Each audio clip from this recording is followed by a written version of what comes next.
Hello, everyone, and welcome to the Soldiers of Cinema podcast. I'm Clark Coffey, and with me is Mr. Cullen McFader. Hello. I'm going to do this like a WWF announcer. I know. Who was Let's get ready to the rumble. boxing? But that was boxing, right? That was. Yes, I remember yeah. when I was a kid and I used to watch Mike Tyson boxing. That guy would come out, and it was like you just knew you were in for a 2-minute long fight, basically. Yeah. And you'd get super excited. I remember my dad and I would make like nachos and popcorn and get everything together, and then Mike Tyson would knock whoever he was. Well, boxing my in like Papa 90 was seconds. The Canadian boxing champion, so there you go. Oh, that's amazing. Yeah. That's right, Cullen. It's just, I'm telling you, it's just you've got this colorful, rich, textured life and family. It's amazing. So. And good for that, because you're actually going to be kind of the topic of this episode. Is episode 39 here, and it's going to be a different type of episode for us. A little bit shorter too. A little bit shorter, but and we may end up doing a series of these, but we have a really unique and interesting opportunity. So Cullen is currently in pre-production on a film that he's getting ready to shoot, and we thought that this would be a great opportunity to, in almost real time here, discuss his process and experiences with this film. So for anybody out there who's interested to kind of hear firsthand how films are made, or somebody out there who's an aspiring filmmaker would like to maybe pick up some tips and tricks on how to get things done on a low budget. But why don't you kind of start things off, Cullen, by kind of setting the stage for what's the scope of your project? Is it a short? Is it a feature? What genre are you looking at? Kind of give us a scope for what you're putting together, and maybe tell us a little bit about the story, so we kind of have some, at least a summary to kind of hold in our mind as far as what you're getting ready to get on film, and we'll go from there. Yeah, so the movie is called Daylight again. It's a feature. It's my first feature. And the basic plot is that there's this woman named Maggie, and she's kind of at she's hit a dead end in life. She's in trouble with the police. She's kind of run out all her relationships with her friends, and her family has kind of disowned her. And she's desperate for basically, at this point, just even shelter. And she has no money. And she winds up running into her old ex-boyfriend, Peter, who she basically used to run these, circuits with. And he was kind of the one that got her into this life of crime. He's kind of put together now. He's like gone straight and has, a beautiful house and stuff like that. And so she kind of figures, I'm going to use this as my advantage and go up and live with him. He invites her up. But of course, not all is as it seems. And Peter's kind of intentions aren't really as altruistic as he first kind of, as a proposed to her, as a first seemed. So that's kind of the basic plot. It's based off of, very, very loosely based off of a short film that a friend of mine and I did 2 years ago. So right at the beginning of 2019, I think it was, called Hector. And that movie was, again, pretty much no comparison to this movie now, but it was definitely the seed that kind of sprouted into this movie, to use a flowery metaphor. Nice. Good work there. So yeah, it definitely is scope wise, really small scale. Primarily one location. Okay, so similar a little bit to Shallow Grave, the film that we just covered our last episode. And give us an idea. So what roughly is the size of your cast and crew on this project? So we've got 2 leads. Okay. They are kind of the main, of course, main players. And then there are 2 secondary characters that have, scenes that aren't huge. They're not major scenes, but they are kind of the 2 other characters that have some dialogue. Okay, so some couple supporting actors. They're supporting, yeah. And then there are, I'd say, 6 other actors that are really just only momentary actors that come in and just kind of say a few lines and things like that. Gotcha. So there's about 9-10 people total, 9 or 10 and total. Crew size? Crew size is about, I'd say 8. I think I've got 8 people. Don't have the exact number on me at the moment. So this will be helpful for people to maybe learn a little bit more about. So tell me, with those 8 people, you've got a constrained budget. How many shoot days, real quick, are you looking at? 11. Yeah. Okay. So I've scheduled out 11 shoot days. So you got to shoot a lot in a really short amount of time. Yeah. So tell me, what 8 positions did you fill? You've got you only have so many people.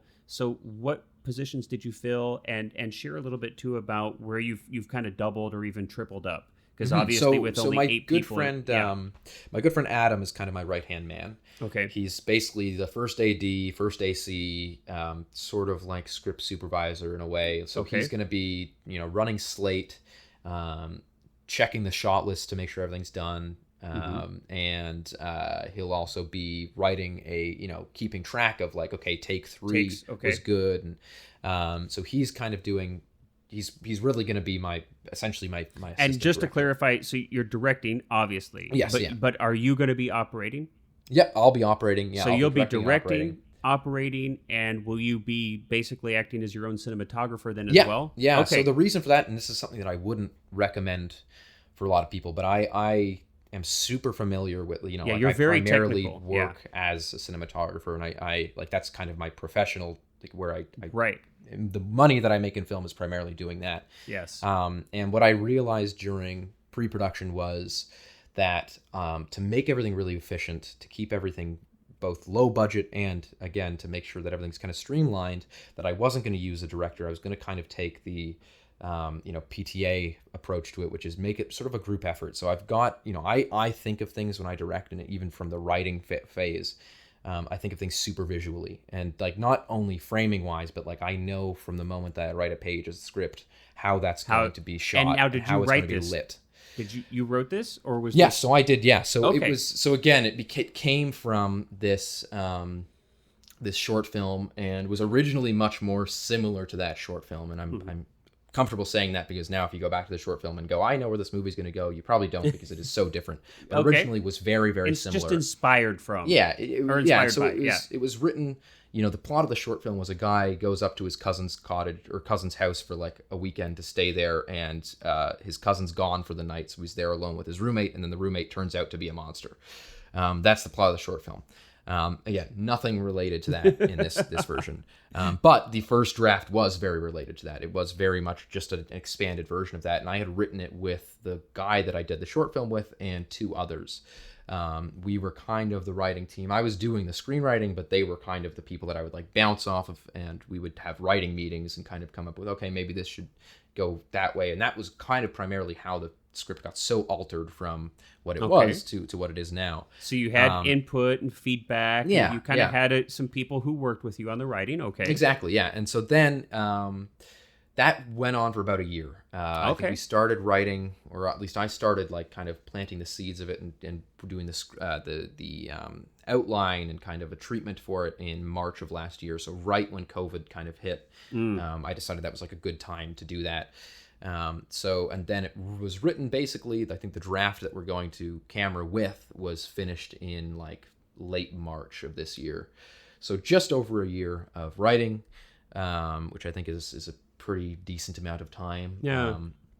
And, there's also, I think, just to kind of go into that just quickly for a second. Sure. Yeah. And for anybody who perhaps is writing their own movie right now and is like at that phase where they're like, the script's done, but I don't feel comfortable. Well, it's a good question, right? Like how many edits did you go through, and kind of so there was 6 total drafts. Okay. But within those drafts, I would say each of them had about 4 revisions in stages. So probably close to 20 versions of the script that went through, but 6 major drafts were like, draft 1 to 2 to 3 to 4 to 5 to 6. I think were you're all especially super changed. I think especially in people who are just starting out, they don't have maybe as much experience. They're in their beginning of their career.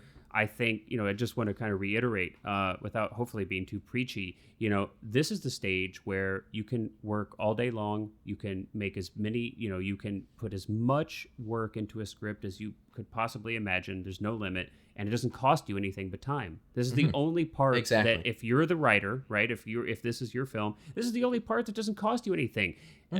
So there's no reason not to put everything you've got into making that script as polished as you can absolutely make it. And I mean, it's, at least for me, and I think probably likely for most people, your best work is not your first draft. It ain't even close. The first draft is where, but I just, I know, especially when I was much younger, people get so excited to shoot. They want to get on set. They want to get a camera. They want to get actors there. And it's, and the scripts are half baked. They go into production with half baked scripts, and it happens a lot. So it's just good to kind of hear that you've spent a year, that you've gone through. I mean, if you take the revisions of each draft, you're over, what, 20, 30 drafts. Yeah. It's just important to kind of, set expectations. If you're writing your And own I'm actually script, going to be putting all of the drafts online once the movie's done.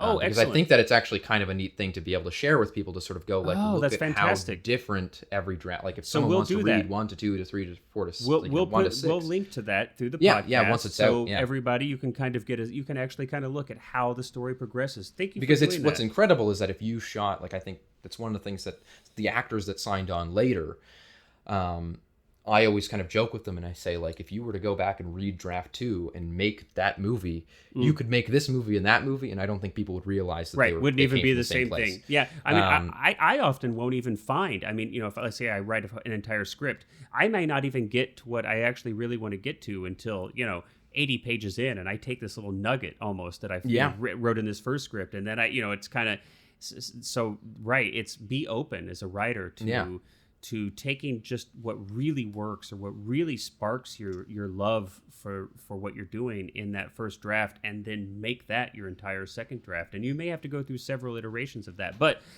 so to get back to it, so year of writing, so you've got you yourself, you're the writer, you're the director, you're going to operate. And just to be just a little bit of technical, so real quick, tell me what you're going to be operating. What are you going to be shooting so with? I've got I own all of my own gear. I'm a big believer in that, as well as I'm not a really big fan of renting. So I basically worked, a pizza delivery job and a bartending job, and I teach film. And so I was just, a lot of that is just money set aside to Right. buy this stuff.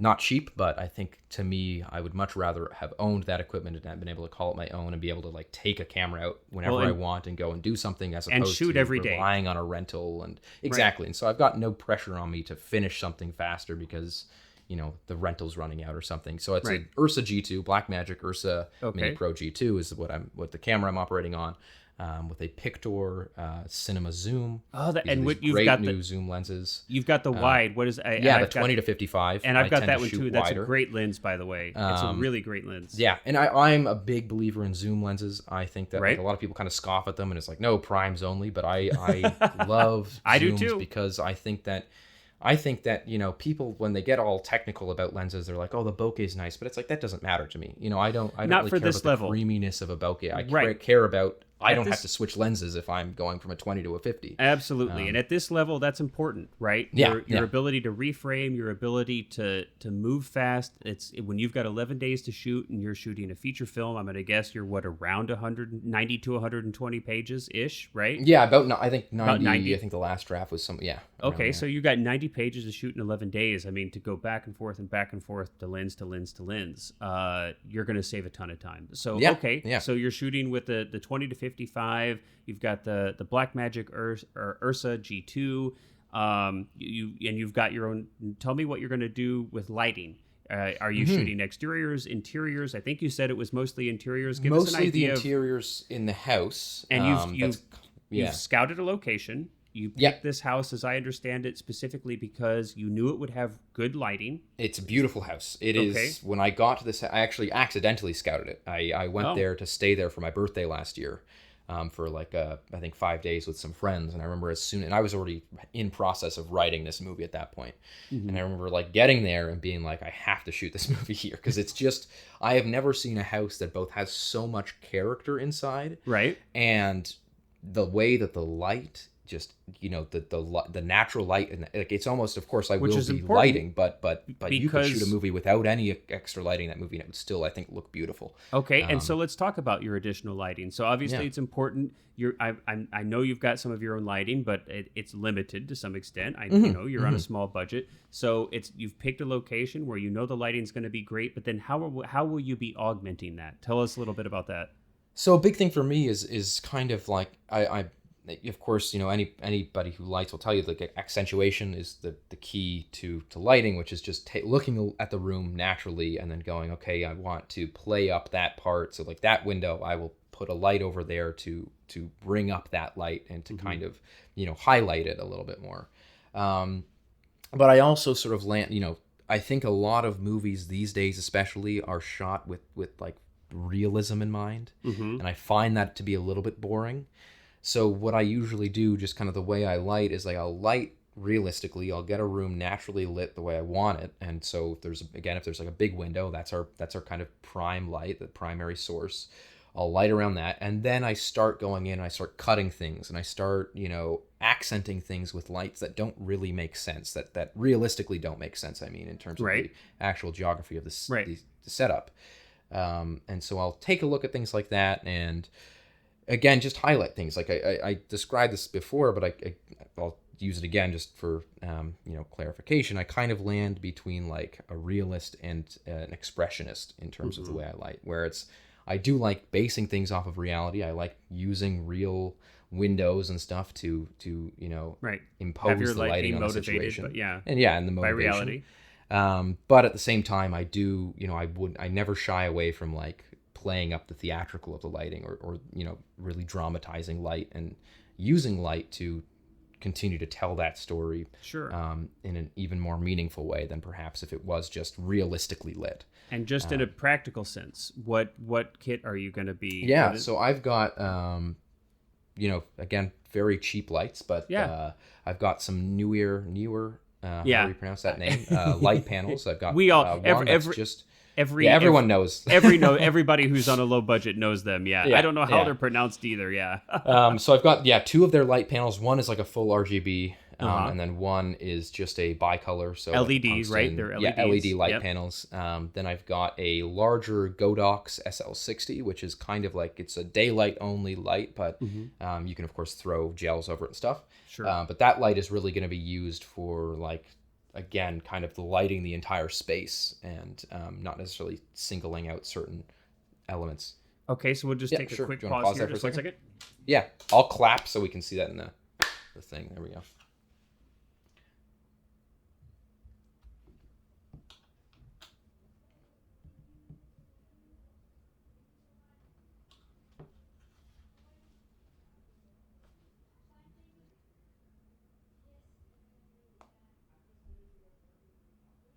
But I will be done soon, so just let me know, okay? Thank you so much. Thank you. The vacuum is working? Yes, vacuum is working. Thank you so much. Check it out. Okay. They put a new. Oh, thank you so much. They put a new handle on it. Yeah. Okay. Thank you. Thank you.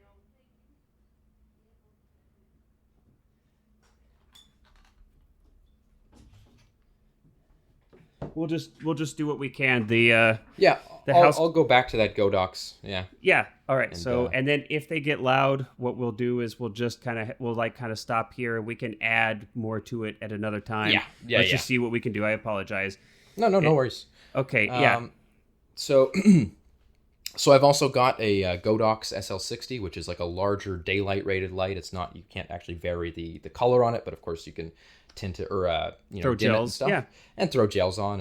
And so that one is very, very bright. And each of these lights is kind of double purpose. So that light during the day, I'm going to have a huge softbox on it, and it's almost going to be a close-up light. So it'll be that softbox will be very, very close to the actors' faces, and will kind of be it provides this really beautiful, soft, sunlight looking light. And then at night, I'm going to throw a Fresnel on that light, and it will be kind of the space light. So it'll be what I light the entire, if like there's a room with no lights give you on, a base level of exposure before you start accenting. Yeah, and then I can put in those little LED light panels. I've also got a Aperture Mini, like little those LED are great. panel, Yeah, those are fantastic. Which are fantastic. You can just stick those anywhere. And I love those. Clip for those, so I can like put them on a bookshelf or whatever. Yep. I'm trying to think if I have any other really major. I think that's pretty much it for lighting. Okay. I've got of course. Do you have like I mean, you kind of described your philosophy for lighting. I'm curious, do you have like an overall kind of, do you have any inspirations? Do you have anything you're kind of shooting for? Is there anything that you could kind of point to just say, I'm looking to light like XYZ or... Yeah. I as we've talked about when we did our Butch Cassidy episode, my favorite cinematographer is Connie Hall. And I really like the way that Connie Hall bent light, if that makes sense. So what he would do was he would use one powerful light and then just bounce it all over the room. And it would create this really engaging, like, again, it felt natural because it all sort of felt like it was coming from one source.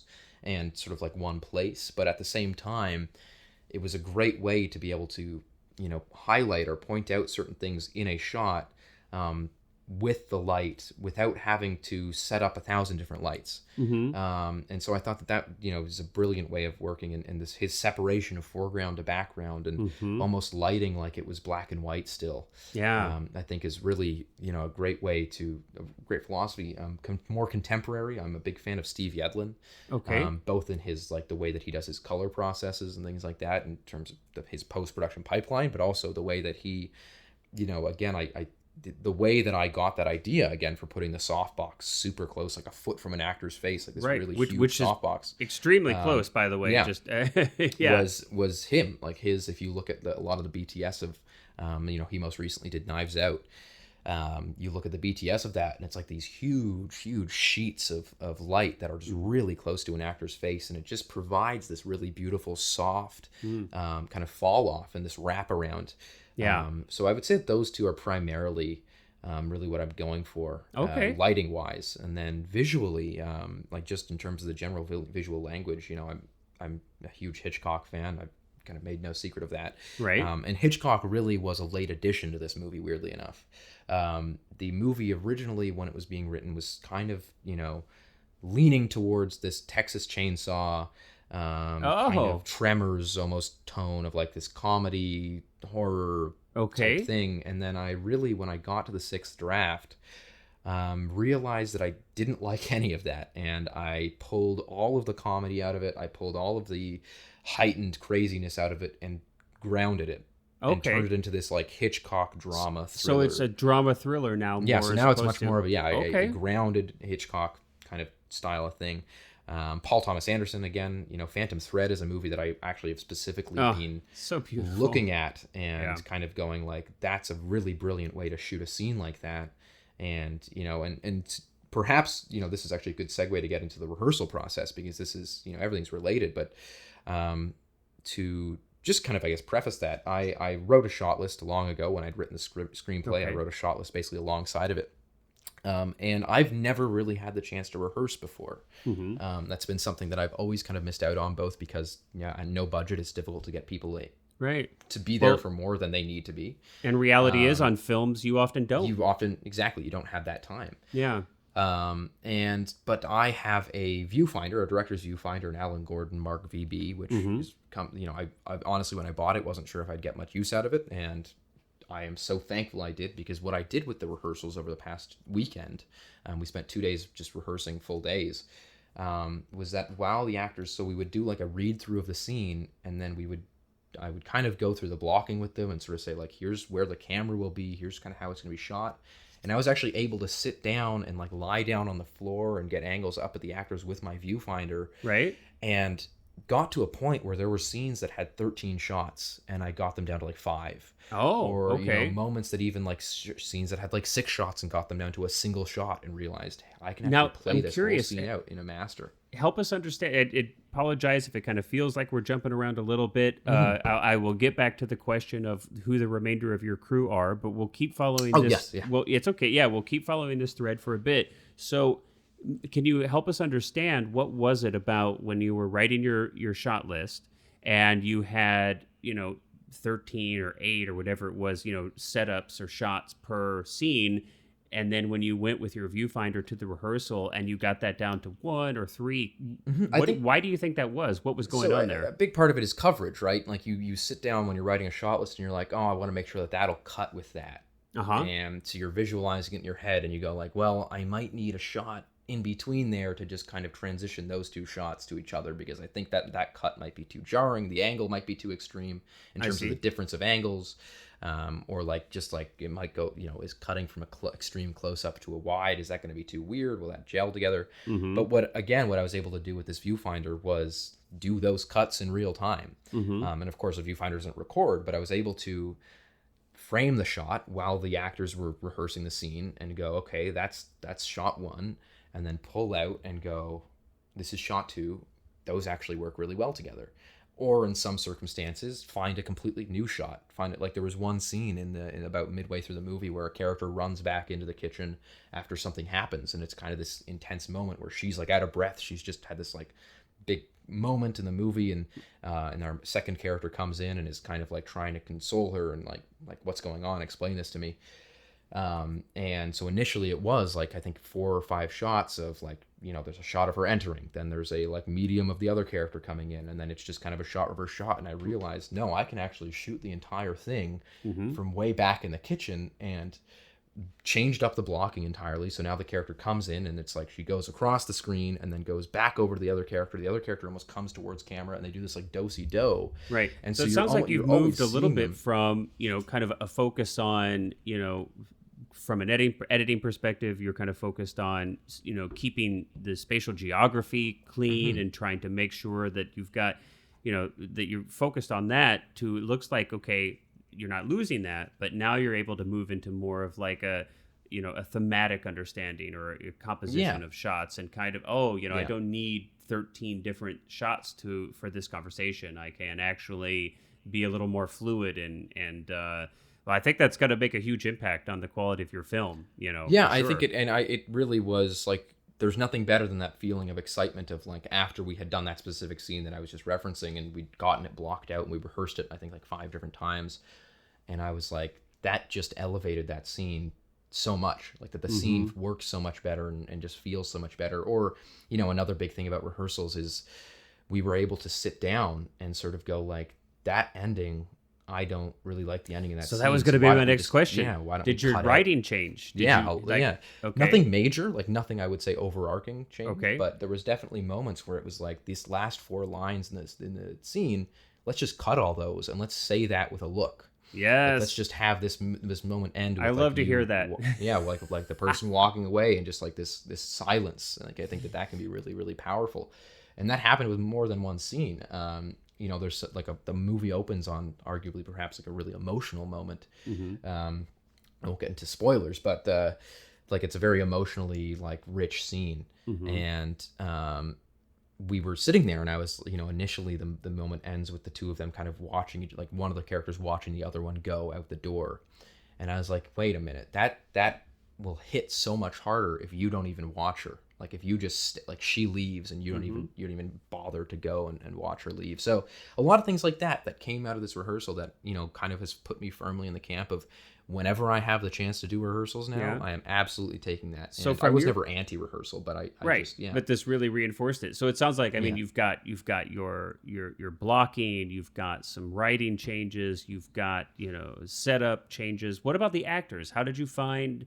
Did you find what do you feel like their experience was? So so do you mean specifically for the rehearsals? Correct. Yes. So they, again, I know both of these actors relatively well. One of them, the lead actress, Rio, much more, we went to high school together, and she's like a really brilliant actress, and I pretty much wrote this role for her. Okay. And I think that was really great. And Devin, who plays the second character, Peter, I think having that familiarity with them really helped, but also just to be able to, I think the thing that really helps is doing that initial read through, kind of reading through the scene together and going through like, okay, this is where the camera's going to be. This is kind of how the blocking went in my head. Letting them run through that on their own a bunch so that they can kind of explore those characters while I'm almost just sort of like doing shots by myself as they run through it. And then doing one final kind of run through, 1 or 2 final run throughs where we're actually like, I give notes. I'm like, okay, this shot actually works really well, so let's change this thing up. And then they're able to, again, the advantage of being there in person, and so much better than doing it over Zoom or something naturally, is that when I was changing lines, I was able to say, like, what do you think you would say there? Like, how are you playing that? Did you work on performance much? Was performance a part of I mean, this, there was like, if you look at the screenplay, that like my actual copy of the screenplay, there's a ton of notes about just like, let's try for, again, for example, there was one scene in the movie where when one of the third characters comes in, and initially, even in the way that it was written, he was playing it very interested in the conversation, like he was engaged in the conversation and wanted to be there. And there was just something that wasn't clicking about it, and it wasn't any fault of the actor, but it was more so just like the way it was written. I was like, I don't really think that should be it. Like, why don't we try it so that you are completely disinterested? Like, why don't we play this scene as though you want like there's nothing more that you want than to get out of this situation and just to leave. Right. And we played it like that, and suddenly it clicked, and suddenly it was so much more like fluid, and there was a lot more, even though I say that I took a lot of the comedy out of it, there's still like tidbits of comedy. And Right. I'm very much, again, a big fan of Bong Joon-ho as well, who can have like really dramatic scenes, but still like there's these little comedic moments in them. Sure. So I very much like that kind of style of filmmaking, that tone. So being able to play with that just performance-wise and Are there nail any those drop moments. kicks? Yes, that's There actually are? the whole movie. You have the drop movie's kicks called in your Drop film? Kick. Can you imagine? That you know what? I'm sold. Yeah. Is it too late to invest? So rehearsal you worked on. It sounds like you refined a lot of things in the rehearsal. So let's move back then to kind of the crew. So who else then do you have on set? You've got your right hand man. And refresh my memory, basically like an AD plus what else? AD, AC, again, Okay. he's someone that me and him have known each other for ages, and we've worked together on a lot of things. So he is also, if there was somebody that was going to, like if I had to credit somebody as a cinematographer that wasn't me, he would be the one. Like very much a fluid relationship where it's like he can say like, I think this shot might look really cool if we do this. So he's kind of, again, like the assistant director in the most broad sense of the term, where he is just assisting me and making sure that like things run smoothly, and really, really valuable role. Then I've got basically my key grip, who's Nigel. Nigel is very familiar Such a great with name. like, I don't know why I love that wonderful name. name. It's just great. But he is basically focusing. He's got a lot of theater background, so like lighting, huge lighting trees for theater situations, and so he's going to be the one that is primarily in charge of like running wires, setting up those lights, sandbagging, while I'm working with the actors. If we're getting a different setup, like, again, I've known him for so long. And I think that's one thing that you'll notice is very much a through line with all the cast and crew, is that I'm very good friends with all of them. I know them super well. I know how they work. And so That'll be I don't so have helpful. anyone on set who is like, I'm just like who's kind of a mixed bag, or who I don't know very well. Yeah. So that's really helpful to just be able to say to Nigel, like, okay, here, this next setup is this, and I know for a fact that he'll know exactly what to do. Go and set that up. I can sit there, work with the actors, frame up the shot while he's doing the lighting. And then I've got our sound guy, Evan, who's again, I've known Evan since we were in kindergarten. We've made like we always made when we were kids, like our first movies together. And he is like a really great location sound. What equipment will he be using? He's going to be using the F6, which is which I've got as well. The float, Zoom F6, yes. Which will be, I'm sure there'll be more than one situation where that 32-bit float will save our asses. Yeah, for sure.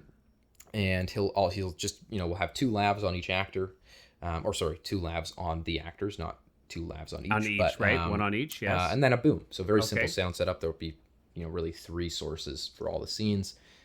So should be pretty good. Because it is worth. It is worth. I always feel like it's good to take a moment to kind of reiterate this, just for people kind of starting out. It's easy sometimes to overlook the importance of sound. Oh yes. Because we are so focused on the visual as filmmakers. It's usually that's kind of how we orientate ourselves to the world. It's we're visual kind of thinkers, but sound quality is, I can't tell you how many projects I've been involved with it. I've had issues on my own in the very beginning, and then I was like at different various positions on other people's projects and had same challenges where you'll just work your butt off and you'll get home and the sound will just be subpar and will ruin it. And your error, the margin for error in sound is really, really small. Sound is much more objective than visuals are, and people won't tolerate bad sound. If you've got bad sound, then you're just going to lose your audience. People can tolerate some kind of issues with visuals much more readily than they can with audio. So definitely don't skimp on audio. And it's just, you can't do that yourself. You've got to have at least one person and hopefully a couple. But good. Okay, so you've got your sound guy. Yeah. All right. And then the rest of the people that are working on it are more so just like, not necessarily production assistants. General purpose. Like general purpose, yeah. Like, so Julia, who's actually Adam's girlfriend, who is kind of my right-hand man there. She's going to be basically drafting up like the Excel documents of like, this shot is good, like what we shot today. And then I've got people there that are really just, I've got a BTS photographer, Laura, and videographer, so she's going to be able to capture a lot of the behind the scenes stuff, which to me was really important because I want to be able to use this as almost a teaching as well, like to kind of go through, perhaps it'll all go horribly, but at least I'll get that on camera. Hey, and you know what? It would be a good learning experience regardless. Absolutely. Yes. Yeah. I think, again, the one thing that I've learned in prepping this, and I've got the production Bible like right over there, and it's, thick, yeah, is that like you hear horror stories about people's first features all the time, and the reason that I am not very stressed about it, and I'm very cautious of things, and I'm preparing for backups of fail safes, but the reason that I'm not like up in cold sweats at night about it is because I've done what I was talking to Rio about, who's been in some of my short films before, is I was like, a lot of those short films that we made were probably more difficult shoots than this will be, because this is so planned and prepared, right? And because we've got crew there, whereas beforehand it would have just been like me and two other people just trying to like throw together some lights in a car, drive out somewhere late at night and get a shot. Now it's like we own the locations that we're going to for more than enough time that we need them. There's no time constraints on us. And the other thing, again, is that like I've prepared it all to hell. I've got 2 shot lists. I've got the one master shot list, and then I've got a day-to-day shot list of the order of the shots we'll be shooting, and I can use those to kind of cross-reference each other. So it's like making sure that every shot is gotten. That was one thing that I always, whenever I teach a film class, I always like really, really kind of harp on shot lists as being like one of the best tools for low-budget filmmaking, because there's nothing worse than shooting a scene, getting home in the edit, and being like, that makes no sense. You've got no place to because there's nowhere to cut that. That cut does not work. And so building a shot list and knowing that you have everything, and occasionally a little bit of extra, is just such a stress relief. It's so great to have that. And I've got, the other thing is that like, because I've kind of worn all the producer hats on this, I've got an executive producer that's working with me, but a lot of the work in terms of like costuming and locations and things like that, I've done myself. Yeah. I think that this. Well, that was what I was going to ask just real quick. So as far as like production design, costuming, hair and makeup, do you have people that are going to help with that? Or so the moments, so I've got one makeup artist coming in for a day, for like there's like a kind of more effects heavy sequence. Okay. And she's going to be there for that. Other than that, you'll have your leads do their own hair and makeup, so other than that, it'll just be very just basic. There's very little that'll have to be done. And then wardrobe, just kind of basic wash. Wardrobe was I bought all the clothes. I actually. So we talked about what they should wear and stuff like that. So you worked with the actors, and you in conjunction you kind of came together to the wardrobe. Okay. And then another big part of that though too is ease of wardrobe. Like everything for me when I'm doing things like that is about efficiency. So there's a scene, there's 2 days that take place where there's like 2 scenes that kind of take place in the same location outdoors, in a different location that we're going to be shooting. And so I was like, okay, those 2 days costumes are going to be very similar. Like it'll just be like a cardigan on one day and then no cardigan on the next day. So that way, when we're on that location, you don't have to go off and change. You just pull off that cardigan and that's your next day's costume. Okay. And so it's like things like that to just keep things really efficient, to keep things really like easy, and to make sure that, and so then even things like there's like a, very minor blood effects. And so I've got like 4 pairs of that day's costumes, so that if the blood effects go wrong, take those clothes off, throw on the same exact stuff. Yeah, and those are important things to note, because sometimes it's easy, it's when you're on such a small budget and you're on such a tight time frame, it's unlikely that you're going to have a singular position that's going to be wardrobe or costume designer, especially, because you're going to be getting off the rack stuff, or you might even be having your actors bring in wardrobe of their own. If it's not wardrobe that's going to be damaged in the filming, like your effects shot.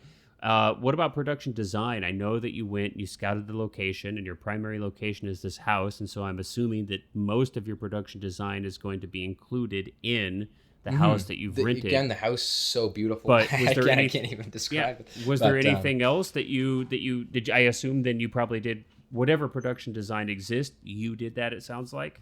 Yes, yeah. It's very light. Again, mostly just like moving furniture around to make sure that things work, and so not a lot of props. You didn't have to have. No, there are a few, like props wise. There's a few things that I bought. That will be used, and of course getting like multiples of those and different versions of them for different moments. It's kind of like a little mini Warner Brothers like studio tour, where they show you the different baseball bats. But right. But things like that, where it's just, again, to keep everything simple and to make sure that like the less things that can go wrong, the less things that can like be forgotten or screwed up or may not work, the better. So I'm basically primarily just keeping things as simple as possible. Right. And Well, that's smart. I mean, that's because you don't have a lot of room for error. And, on your first feature, the idea is to just get away with the film. And you go from there. If you don't get away with the film, then, you've got nothing, regardless of how good it was. So, well, good on you. So you're done with your rehearsal process. Are you pretty much done with pre-production? Are you getting ready to... Yeah, we're shooting on, I think it's 4 days from now is our first shoot. Excellent. Okay, 4 or 5 days. Yeah. So it'll be fun after we'll revisit after you've been in production for a little bit, if you can sneak away and of course, yeah. And then we'll kind of we'll follow you through production, and I'll be interested to hear about how you feel like your blocking and your the rehearsal process with the viewfinder and the shots that you set up, the work with your actors. I'll be really excited to hear how all that's going. Yeah, how that plays out. Yeah. And then I'm assuming, you tell me, but I'm assuming you're probably editing and color correcting. Is that correct? Yeah. So the color process is something that I've been working on for like years. Yeah, you've been using that. We'll definitely go into a lot of that because I think you've got some really great information to share. I mean, you really are educated in that, and you'll be doing your editing. And what about your sound design? So sound mix, I actually mix. I'm very lucky to know my cousin, who is a really accomplished sound designer, did The Witch, the Robert Eggers movie, and things like that. And he's not going to be doing it himself, but he's going to be getting another industry professional that he knows. He primarily does scoring now, so he's kind of out of the sound mixing game, but he's going to get me somebody. And then score, as in the music. It's a good friend of mine, Catherine Petkovsky, who's done 2 other short films of mine. Okay. And we've always really gelled really well together. And she's one of those people that will, I'll just have to kind of show her the visuals, and she'll come up with a song, send it to me, and I'll be like, that is exactly what I want. Oh, fantastic. So she's incredibly talented and excellent. Again, one of those people that you just kind of have one word and works out really well. Well, it sounds like you've got a lot of bases covered. You know everybody you're working with. You've worked with them for a long time. That's going to be fantastic. Do you have a goal, a time frame for when you'd like to have the final cut done, ready to rock? Yeah, so we are. So it's 11 days, as I said, 11 shoot days, and it goes from, I think, July 4th is really our first official shoot day to August 7th. And then I'm planning on doing the post throughout the entire fall. We're probably going to do some post-production crowdfunding. And then I'm hoping that the final cut will be done around December, or at least a final cut that I can show at a premiere. Okay. And perhaps get feedback from there. Make final changes that then get sent off to festivals. So we can follow through that because that'll be another. It's not just when you get the film finished. That's where you're beginning an entirely new part of this process that often can be much harder and take even longer. The hellish marketing process, which is trying to find distribution and trying to have your film find an audience. So excellent. Well, that fantastic. I really appreciate you taking the time to share your experience now. I'll look forward to following you as you go through your journey on your very first feature film. That's exciting. Yeah. You only get one first. Yep, exactly. Excellent. So hopefully it's good. Yeah. I think you've got a really good shot at it being excellent. So, all right, Cullen. Well, thank you so much.